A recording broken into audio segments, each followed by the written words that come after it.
ফুরে যাবে, একটি সপ্তাহ ফুরে যাবে, তারপরও আমার জনাবে মুহাম্মদ রাসূলুল্লাহ সাল্লাল্লাহু আলাইহি সাল্লামের জীবনী কয়ে পুরানো যাবে না। কথা বলেন ঠিক কি না? এইটা ছিল একটি মহামানুষ, এইটা ছিল একটি মহামানব। সেই মহামানুষকে, সেই মহামানব কাজকে ডাকাত বলা হয়, সেই মহামানব কাজকে চিত্রাঙ্কন করে ব্যক্তিত্ব করা হয়, সেই মহামানব কাজকে লুচ্চা বলা হয়, ডাকাত বলা হয়, জিনাকার বলা হয়। আমার কথা হলে আমাদের সামনে যদি কেউ আসে আর যদি কেউ বলতে থাকে তোমাদের মুহাম্মদ সাল্লাল্লাহু আলাইহি সাল্লাম ডাকাত ছিল, লুচ্চা ছিল, বদমাইশ ছিল, আমার কথা হলে আমার কাছে ধরায় দিবেন, আপনারাও পারলে ধরবেন, বাজার থেকে কেসি টেনে নিয়ে আসবেন, কেসি কিনে নিয়ে আসে জিহ্বাটা বের করে নিয়ে আসলে যদি নিজের বাবাও হয় জিহ্বাটা বের করে নিয়ে এসে সঙ্গে সঙ্গে কেসিতে জিহ্বাটা পায় দিবেন। কথা বলেন ঠিক কি না? আমার সেই নবীকে অনেক সময় অনেক কিছু করা হয়। কিছুদিন আগে ফ্রান্সে বড় কার্টুন একটি সাধনা হলো, এরা জানে না, আবার সেই প্রিয় হাবিবে উম্মতকে এত কষ্ট দেওয়া হয় যে কষ্টর যে কোনো সীমা নেই। আমার কথা হলে আমাদের কন্ট্রোলে চেপে ধরা হয়েছে, আমাদের বাক শক্তি কেড়ে নেওয়া হয়েছে। এটা স্বাধীন দেশে বসবাস করি, স্বাধীন দেশে যদি আমি বসবাস করি আমার ওপেনলি আমি কথা বলতে পারবো, এটা হলো স্বাধীন। ওপেনলি কথা বলতে পারবো, এইটা হলো স্বাধীন। আমার মোটরসাইকেল পাংচার হয়েছে, ওখানে থেকে বাড়িতে ঘুম পাড়তে পারবো, এটা হলো স্বাধীন। আমার দোকান ঘরের ঝাঁপ আর নামাবো, এইটা হলো স্বাধীন। আমার মসজিদ ঘরের বারান্দা থেকে আমার নতুন চামড়ার জুতা আর ঘেরাবে না, এটা হলো স্বাধীন। কিন্তু এই দেশ কিন্তু এখনো স্বাধীন হয়নি, স্বাধীন হয়নি, শুধুমাত্র শোষণ হয়েছে। কথা বলেন ঠিক কি না? আমি একটি কথা বলি, উদাহরণস্বরূপ একটি কথা বলি। এক সময় এই বাংলাদেশ স্বাধীন করেছে ইংরেজ, এক সময় বাংলাদেশ স্বাধীন করেছে পাকিস্তান। পাকিস্তান যখন স্বাধীন করেছে আমরা তখন পূর্ব বাংলাদেশিরা বলেছি পাকিস্তানিরা খুব ভালো না, খুব নষ্ট, ব্রিজের মধ্যে এটা দেয়, ওইটা দেয়, এইটা দেয়, চাকরি দেয় না, নীল চাষ করে নেয়, তামাক চাষ করে নেয়, এইটা ওইটা অনেক কিছু করে নেয়। যখন ইংরেজ শাসন করেছে বলছি ইংরেজ ভালো না, ইংরেজ এইটা করে ওইটা করে অনেক দোষ দিয়েছি। আমার কথা বলে যে এখন তার এই দেশ ইংরেজ শাসন করে না, ইংরেজ শাসন করে, এই দেশটা ইংরেজ শাসন করে না, এই দেশটা পাকিস্তান শাসন করে না, এই দেশটা ভারত শাসন করে না, এই দেশটা এই দেশেরই মানুষ শাসন করে। আমারই মা, আমারই বোন, আমারই ভাই, আমারই চাচা শাসন করে। তারপরও যদি ব্রিজের মধ্যে রথের পরিবর্তে যদি বাঁশ পাওয়া যায়, বলেন তো আমার চাচাই কিন্তু শোষণ করলো। কথা বলেন ঠিক কিনা? এরা খালি পরের দোষ দেয়, এরা খালি কি, এরা খালি কি পরের দোষ দেয়, পরের দোষ দেওয়ার মতো আর দোষ নেয়। বলে ইংরেজ শাসন করেছে, এইটা ওইটা অনেক কিছু হয়েছে, পাকিস্তান এইটা ওইটা অনেক কিছু হয়েছে।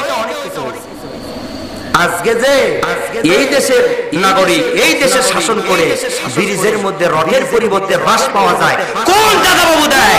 ওই দাদা বাবু দেয় যারা দিল্লি থেকে এই রকম করে কিছু চুক্তি দেয় যে তোমাদের ব্রিজের মধ্যে তোমরা রথের পরিবর্তে বাঁশ দাও। দাদা বাবু আর বাইরে থেকে আসতে হয় না, আমারই আত্মস্বজন দাদা বাবু হয়ে রথের মধ্যে ব্রিজের মধ্যে রথের পরিবর্তে বাঁশ দেয়। কেনা দেয়? আমারই আত্মস্বজন দেয়। তাহলে এই পৃথিবীতে এই বাংলাদেশ এখনো স্বাধীন হয়? কেননা স্বাধীন করতে কি সব যে আমরা ভালো খাবো, আমরা ভালো করবো, আমরা ভালো রাস্তা নেব, ভালো রাস্তা নেব। বুঝতে একটা দাওয়াত দেন, বুঝতে একটা দাওয়াত, যে কথা নতুন আগে বুঝতে একটা দাওয়াত খাওয়া। ভাই এই কথাটা তো আগে বলবেন, আপনি আগে বলবেন। এতক্ষণ যদি আপনি বলতেন, দেখলেন নিজে ঘুমের ঘরের সন্তান উঠে নিয়ে চলে আসছে, কি বলছে জানেন? কি বলছে জানেন? সেটা বলা যাবে না, সেটা বলা যাবে না। যা বলছে এখনই কবে হুজুর মোনাজাত শেষ করে দেন, শেষ করে দেন। আপনাদের জন্য উপস্থিত একটি দাওয়াত, আপনাদের জন্য খাবার আছে, বলেন আলহামদুলিল্লাহ। কেউ যদি কোনো কিছু খাবার দাওয়াত দেয়, যদি গ্রহণ করেন, তাহলে কি বলবে? আলহামদুলিল্লাহ, আলহামদুলিল্লাহ বলবেন, খুশি হবে। সব কাজের শুরুতে আলহামদুলিল্লাহ বলবেন। আমার কথা হলো যে আমার কথা হলো যে এই দেশ এখনো স্বাধীন হয়নি। স্বাধীন দেশে বা স্বাধীনতা কেড়ে নেওয়া হয়েছে, চিন্তা চেতনাকে কেড়ে নেওয়া হয়েছে। আমি যদি এখন কিছু দোষ মানুষের সামনে তুলে ধরি, জাতি এবং ধর্ম কর্ম নির্বিশ্বাসে জাতির কিছু দোষ যদি তুলে ধরি, এখন বলবে যে এই জঙ্গলিবাদী, এই মৌলবাদী, এই রাজাকার, এই জামাত ইসলাম, এই শিবির, এই কয়ে কয়ে জেলখানায় ঘোরাবে কিনা? এই যে ইসলামী বাংলাদেশের ইসলামী জালসা চলে, এই ইসলামী জালসা কে শাসন করেছে, কে উদ্বোধন করেছে? একটি মানুষই উদ্বোধন করেছে, সেটা হলো আল্লামা দেলোয়ার হোসেন সাঈদী। এই বাংলাদেশে কোন ইসলামী জালসা ছিল? কোন ইসলামী জালসা ছিল? আল্লামা দেলোয়ার হোসেন ইসলামী জালসার উদ্বোধন করেছে। সেই উদ্বোধনী নিয়ে আমরা আজও পর্যন্ত চালাচ্ছি। আপনারা শুনে বড় খুশি হবে। এনি কি ছিল জানেন? প্রত্যেকটি বছর প্রত্যেক দেশ থেকে 10 জনকে আলেম ডাকা হয়েছে। কাবা ঘরের ছবি দেখেন না? কাবা ঘর, এই কাবা ঘরের মধ্যে 5 জন হয়ে নামাজ পড়া হয়। প্রত্যেক বছরে একবার খোলা হয় কাবা ঘরের মধ্যে নামাজ।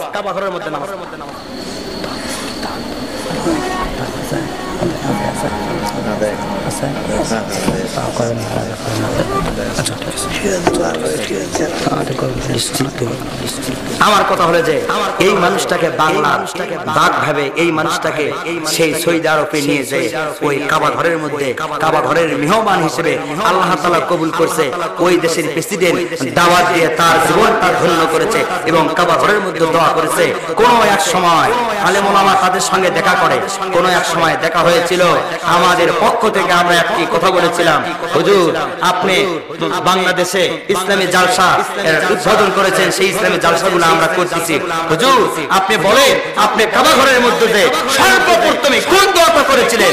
আমার আল্লামা দেলোয়ার হোসেন সাঈদী বলেছিল, বাংলাদেশের জনগণের জন্য আমি দোয়া করেছিলাম এবং বলেছিলাম আল্লাহ রাষ্ট্র স্বাধীন রাষ্ট্র স্বাধীন বাংলাদেশে বাকশক্তি না কেড়ে নিয়ে স্বাধীন বাংলাদেশে নামাজকে ওপেনলি পড়ার জন্য তৌফিক দাও এবং সকলকে জান্নাতি বাসী বানানোর জন্য তৌফিক এনায়েত করো। এই দোয়া ব্যর্থতা রেখে আমি কাবা ঘর থেকে ফিরায় আবার বাংলাদেশে আসছি। আর সেই মানুষটা বাংলাদেশে ভালো চায়, আর কিছু কিছু মানুষ সেই মানুষটারই ক্ষতি চায়। কথা বলেন ঠিক কিনা? এটা আর কেউ নয়, এটা আর কেউ নয়। শাহিন সরকার এক বস্তা সিমেন্ট 100 টাকা লাগবে। বলেন মারহাবা, বলেন মারহাবা। আমার কথা হলো অনেক কথা বললেন।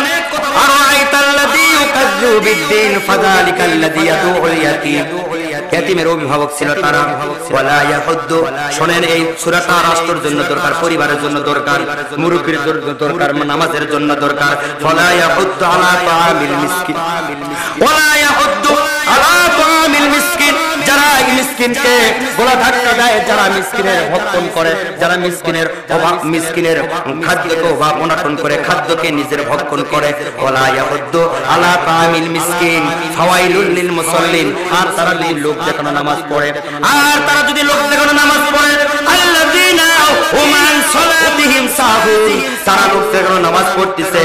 আল্লাযীনা হুম আন সালাতিহিম সাহুন আল্লাযীনা হুম ইউরাউন। এইবার কথা ভালো করে শুনুন। আল্লাযীনা হুম ইউরাউন, তারা প্রয়োজনীয় জিনিস কর্জা হাসানা দেয় না। প্রয়োজনীয় জিনিস কারা? প্রয়োজনীয় জিনিস ধার দেয় না। আল্লাযীনা হুম ইউরাউন, ইউরাউন শব্দের অর্থ হলো প্রয়োজনীয় ধার দেয় না। ওয়া ইয়ামনাউনাল মাউন, আর প্রয়োজনীয় জিনিস কর্জা হাসানা দেয় না। এর বাক্য হলো আপনার কাছে একটা দা আছে, আমাকে আপনি দিলেন না। আপনার কাছে একটা কুরআন আছে, আমার কাছে একটা কোদাল আছে, আপনি চাইতে আসলেন আমি দিলাম না। অনেক পরিবার আছে বলে যে ও চাচি একটা এরকম পাতা কাটা একটা বেকি দাও তো। চাচি বলে তোমার চাচা কোথায় জানি খেয়ে গেছে আমি জানি না। বলে কিনা? বলে বলে। তারপরে ঘরের দিকে রওনা দিয়ে দেখবেন যে হ্যাঁ ওই এখানে পাতা কাটা বেকি। চাচিকে বলবেন চাচি ওই যে পাতা কাটা বেকি দেখা যাচ্ছে।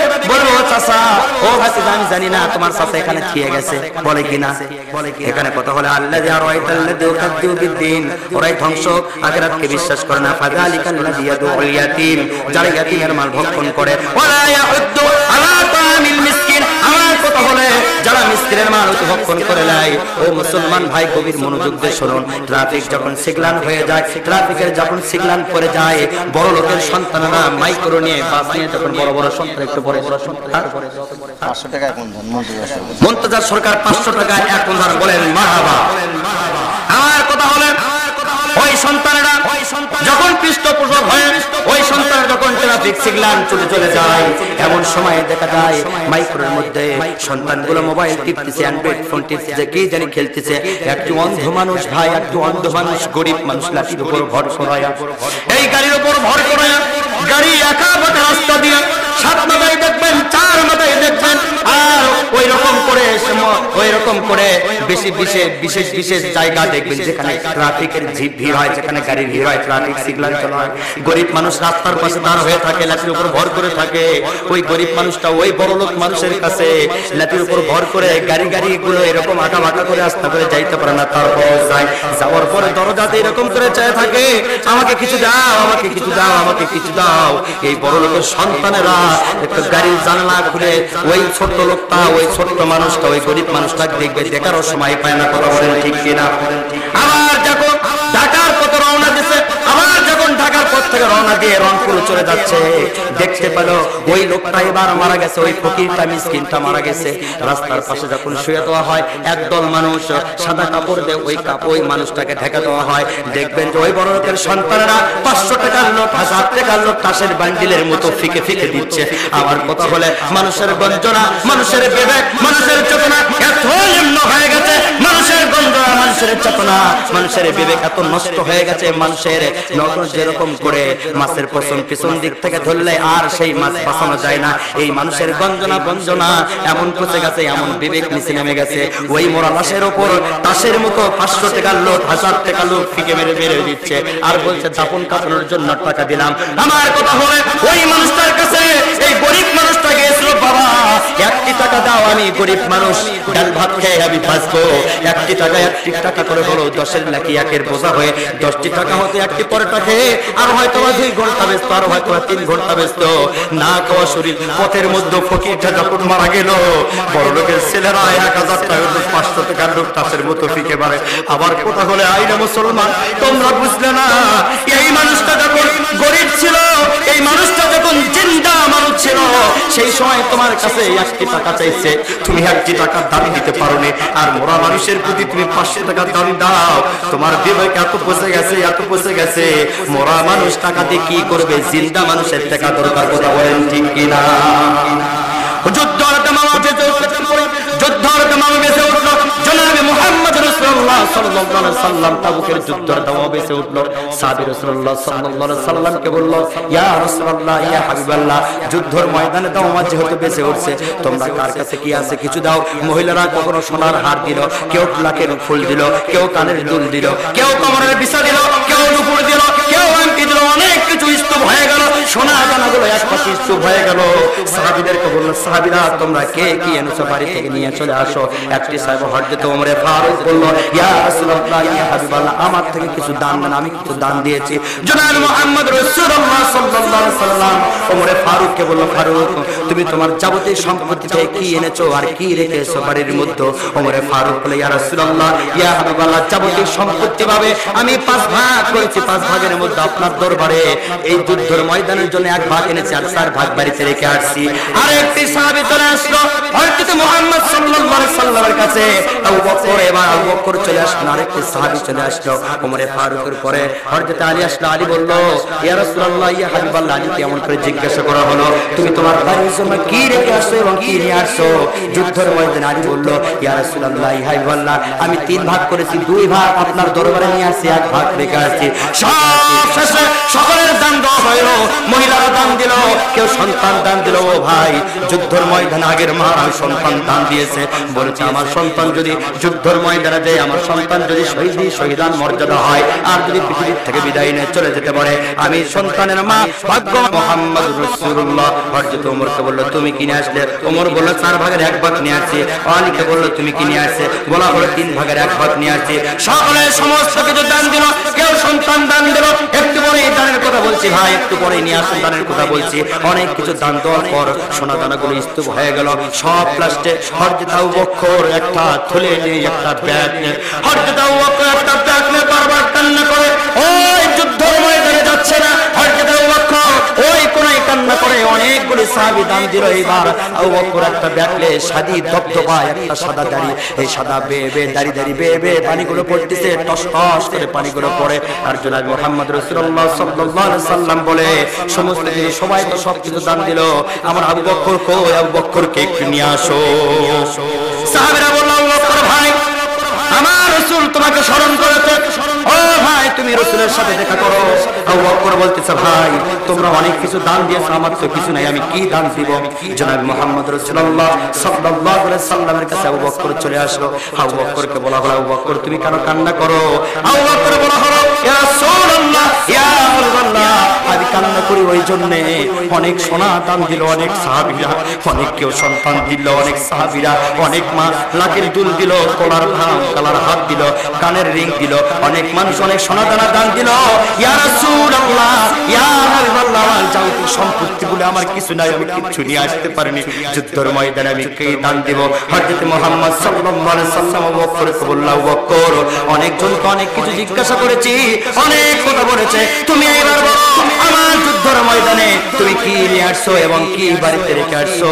জনাব মুহাম্মদ রাসূলুল্লাহ সাল্লাল্লাহু আলাইহি সাল্লাম এই কথা বলার সঙ্গে সঙ্গে আবু বকর বলে রাসূল আমার বাড়িতে কিচ্ছু নাই, কিচ্ছু নাই। জাগতিক সম্পত্তি বলতে জাগতিক সম্পত্তি বোঝে কয়েক দিরহাম কিছু ছিল, আর কিছু একটা গম ছিল, এই গমগুলো কয়েক দিরহাম গুলো আপনার সামনে নিয়ে আসছি, একটা ব্যাগের থলি পড়ে আছে। ইয়া রাসূলুল্লাহ ইয়া হাবিবাল্লাহ আমি আবু বকর জাগতিক সম্পত্তি বাদে বাড়িতে আমার আল্লাহ এবং আল্লাহ রাসূলকে রেখে আসছি। আবু বকর বলল আমি কিচ্ছু রেখে আসিনি, আমি রেখে আসছি আল্লাহ এবং আল্লাহ রাসূল। আল্লাহু আকবার আল্লাহ এবং আল্লাহ রাসূলকে রেখে আসছি। আবু বকরের এই কথা শুনে জনাব মুহাম্মদ রাসূলুল্লাহ সাল্লাল্লাহু আলাইহি সাল্লাম বলল আজকে সাহাবীরা তোমরা যে দান দিলে সব চাইতে দান দিয়েছে, একজন মানুষ বেশি দান দিয়েছে সেই হলে আবু বকর। তোমরা যে দান দিয়েছো এক ভাগ বাড়িতে রেখে আসছো, আরেক ভাগ নিয়ে আসছো, তিন ভাগ বাড়িতে রেখে আসছো, এক ভাগ নিয়ে আসছো, কেউ দুই ভাগ করছে, এক ভাগ রেখে আসছে, এক ভাগ নিয়ে আসছো। কিন্তু আবু বকর আজকে যে দান দিল জিহাদের ময়দানের জন্য, এই জিহাদের ময়দানের জন্য আজকে যে আবু বকর দান দিল সবচেয়ে শ্রেষ্ঠ দান দিয়েছে, কেননা আবু বকর আল্লাহ এবং আল্লাহ রাসূলকে ঘরে দিয়ে আর কিচ্ছুই ঘরের ভেতর রাখেনি।